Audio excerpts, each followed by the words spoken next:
Good morning. My name is Justin Villard with the Committee of 70. We are very excited to be doing another edition of our Studio C70 Student Candidate Interview Series. This morning, I guess almost afternoon, we have Maria Battista, who is running for the Republican nomination in the Pennsylvania Superior Court contest. And so she's going to be interviewed by Charlie McGeehan's Honors Social Sciences class at the Academy of Palumbo in Philadelphia. I'm going to turn it over to Ms. McGeehan. Ms. Battista, thank you very much for being here. Really appreciate it. Hey, Glad to be here. Yep. Hi, Miss Battista. Hi, Justin. Thanks so much for arranging this interview. We're going to jump right in with some speed round questions from a couple of our students, and then we'll get into some questions about background, experience, and the Superior Court. So I'll turn it over to my students.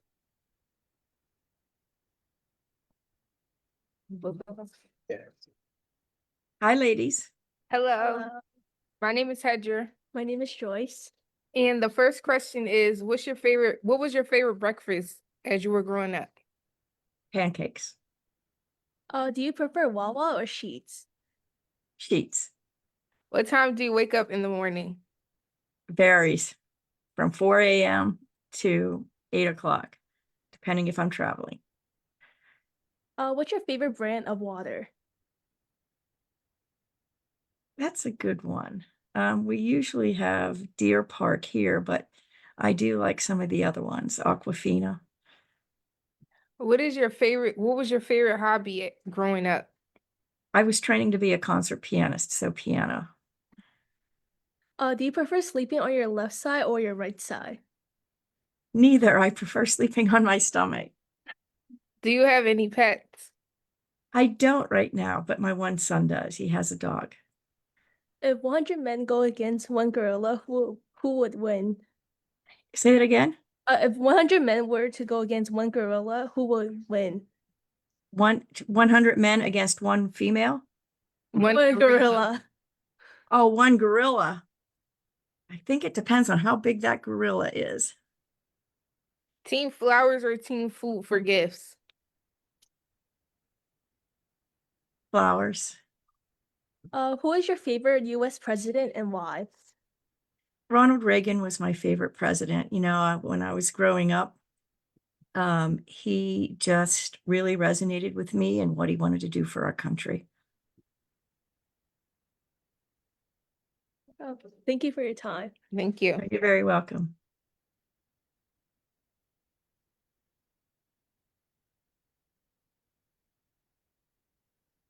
Hello, my name is Madeline. Hello, my name is Annie. Nice to meet you. Hello, my name is Andy. Hello.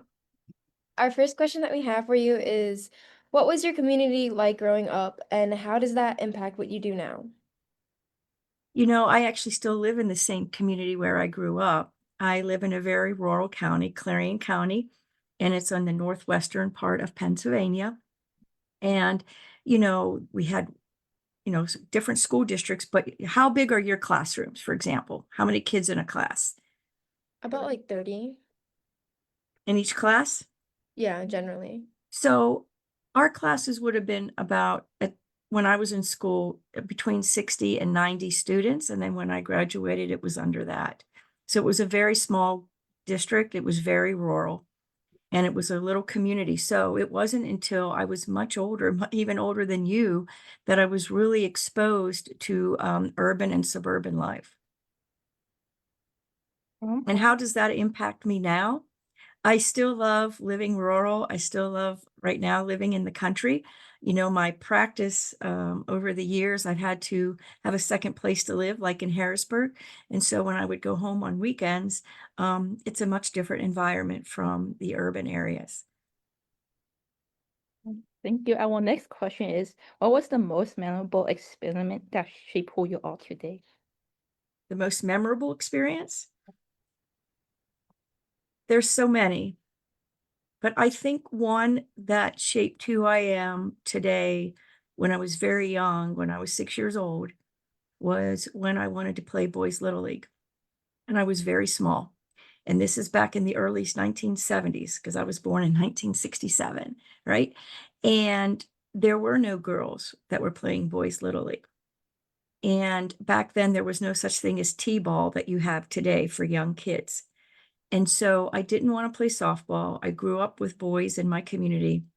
And my brother and I have a brother and a sister, but my brother and I used to play ball all together, and I was really good. And so I wanted to play boys little league. And so my father supported me, and we had to go to the board and request that. And so I said I was a trailblazer for young girls, that if they wanted to play baseball, that they could. And in fact, the first year, and you might be able to relate to this and other experiences that you've had in your life, I had a coach at the time. The team was called Reds, and said, if you want to play a boys game, you have to have a boy's name. And he said, I'm going to call you Sam. I was so upset because he wouldn't even recognize me as who I was as a person, and forced me to be called a different name, a male name, typically a male name. And I then went back to the board the following year because he did everything to try to kick me off his team and make me quit. And so the next year I said, I want a different team where I will be treated fairly. And I did get that team. My brother did too. And my father said, we're going to make sure you're one of the best players, that you don't get picked on anymore. And so it was a penny a pitch. And so one of the young kids, a little older than me, would throw baseballs for long hours, right? A penny a pitch. So if you threw 100 baseballs for me to practice batting, you'd get $1. And so I really was one of the best players on the team. So when I was 10, 11, and 12 years old, I made the all-star team 3 years in a row. I'm left-handed when I throw. I bat right-handed or left-handed. And so I was playing shortstop and second base left-handed, which is unheard of, and pitching, and the only female at that time in the boys' little league in my area. And so, I set a precedent. And my father taught me to stand up for what he believed what was right. And I think that really goes into my message running for judge. It doesn't matter who you are. It doesn't matter where you come from. It doesn't matter what your zip code is, your last name, or what side of the street you live on. You have to be treated fairly. You have to be treated impartially. And that is what a judge needs to do. And I really believe that that one experience set a precedent for me as an individual and a young child, with my father standing beside me saying, if you believe in something, you must, continue to fight for what is right. And if for our judicial system, we must have true transparency, and we must have judges that are going to treat everyone equally and fairly. You will make a decision as a judge, but if the person has and feels and believes that they were listened to and the case was reviewed without prejudice, without personal bias, even if the case is decided against an individual, they believe they've had a fair opportunity to be heard. And I do believe that one, and I have many examples like that in my life, but that very first one at a very, very young age of 6 is one that really set a precedent for me on how I would carry myself and make sure that when it was another person, that they wouldn't get treated similarly to I was back then. Thank you for sharing that with us. Our next question is, why did you decide to specifically run for the Superior Court? So that's an excellent question. I am equally qualified for both the Commonwealth Court and the Superior Court. They're both 2 intermediate courts.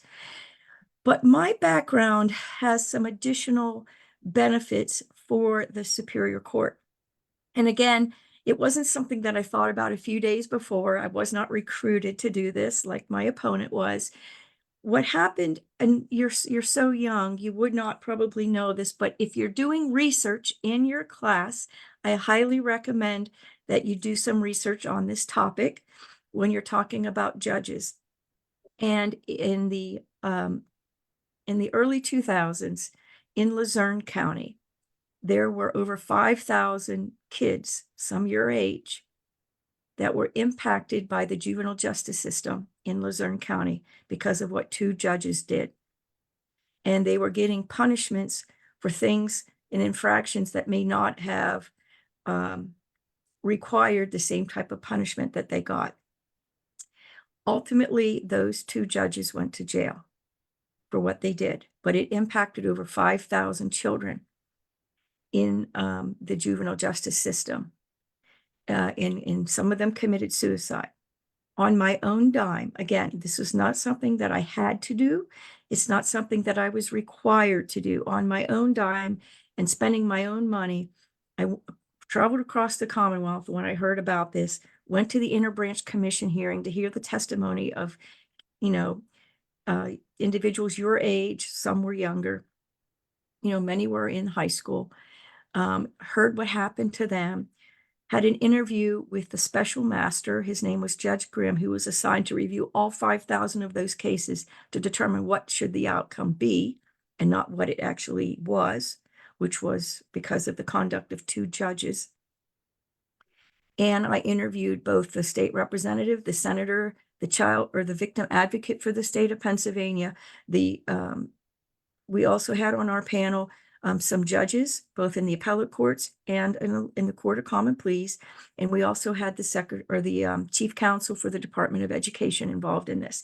This program that I designed and organized with the help of others, and it was put on at Clarion University in Clarion County, where I live, because I was also teaching at the time. And it was aired statewide by Pennsylvania Cable Network. And what happened was, once we put that on, I was having conversations with many of the judges and or attorneys that were involved in helping get this, up and running and presenting this. They said, Maria, why aren't you running for judge?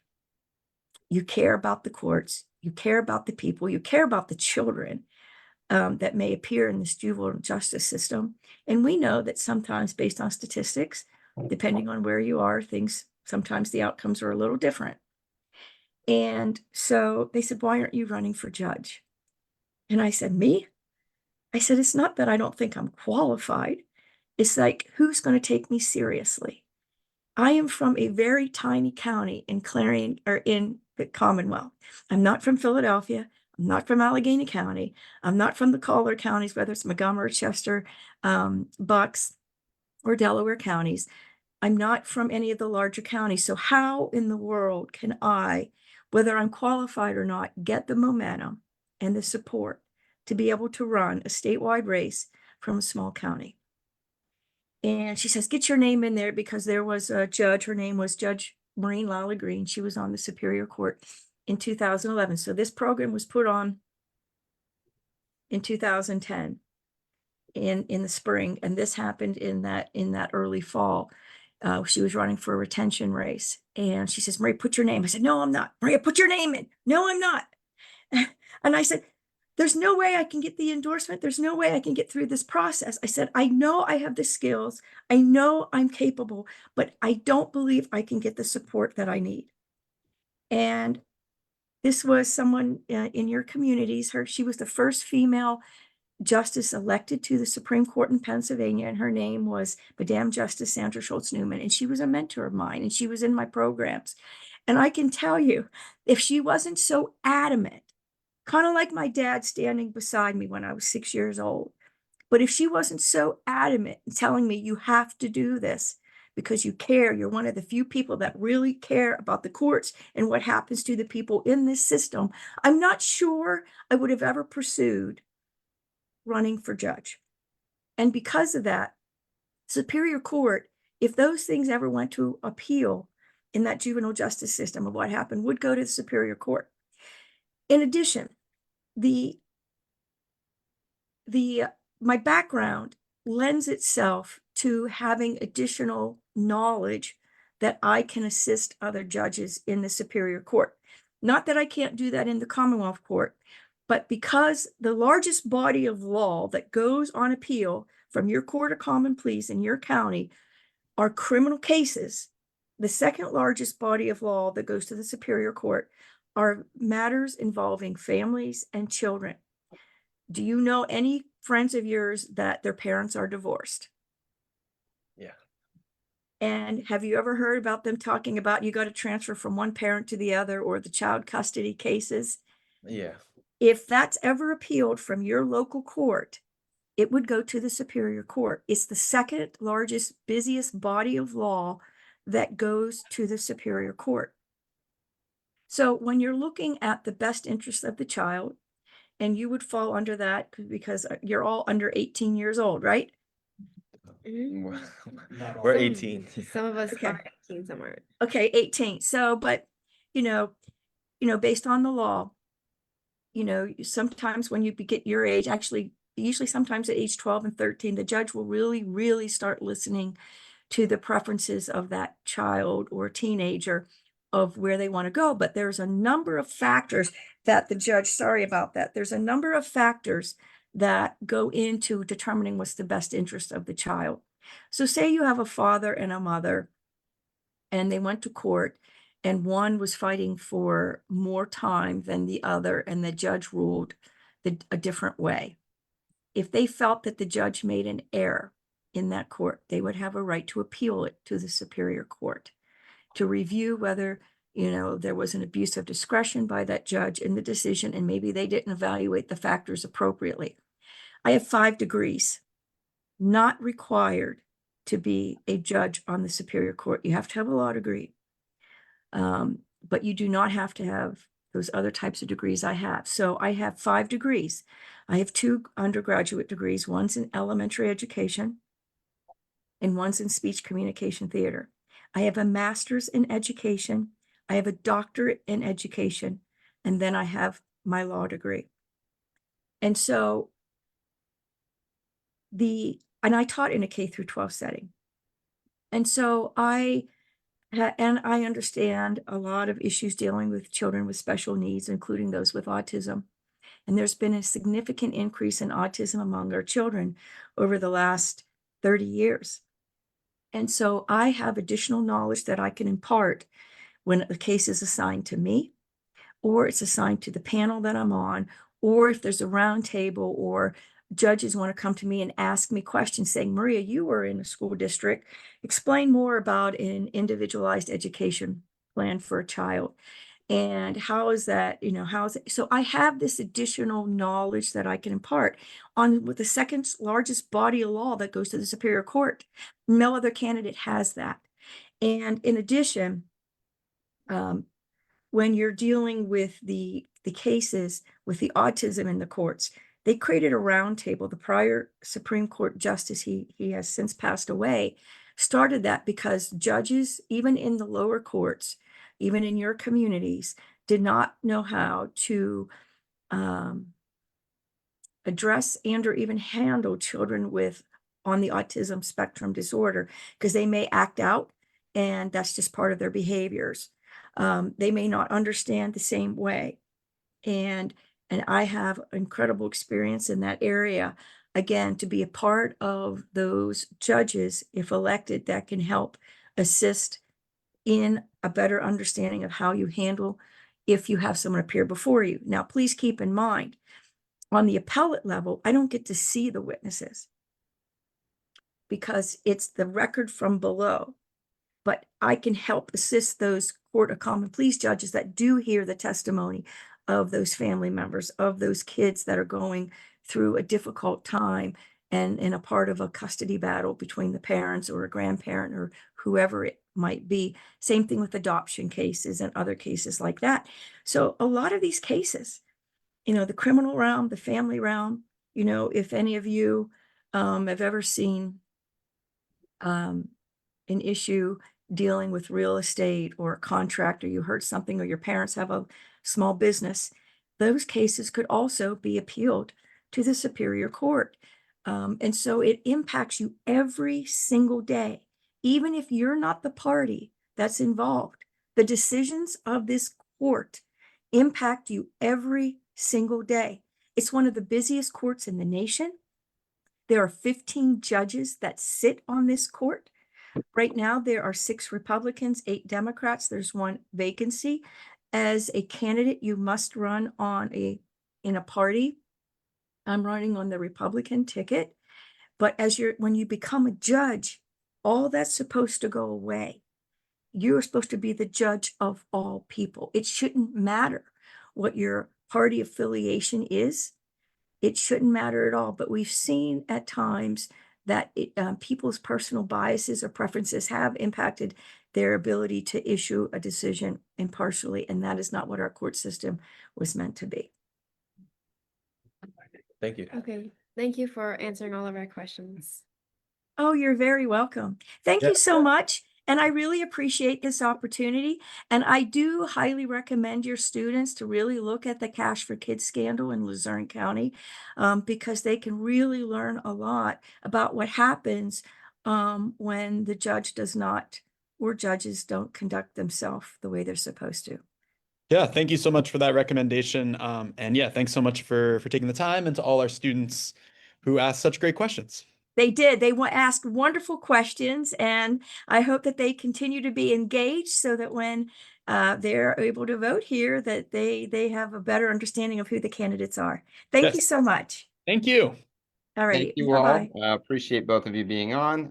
We'll let Ms. McGinn's class go. They're in testing week, so we apologize for the quick interview. Election day, May 20th. Good luck, Ms. Battista, and the rest of your campaign. And thank you both. I really appreciate Thank it. you. Bye-bye. Thank you. Take care. I was Here and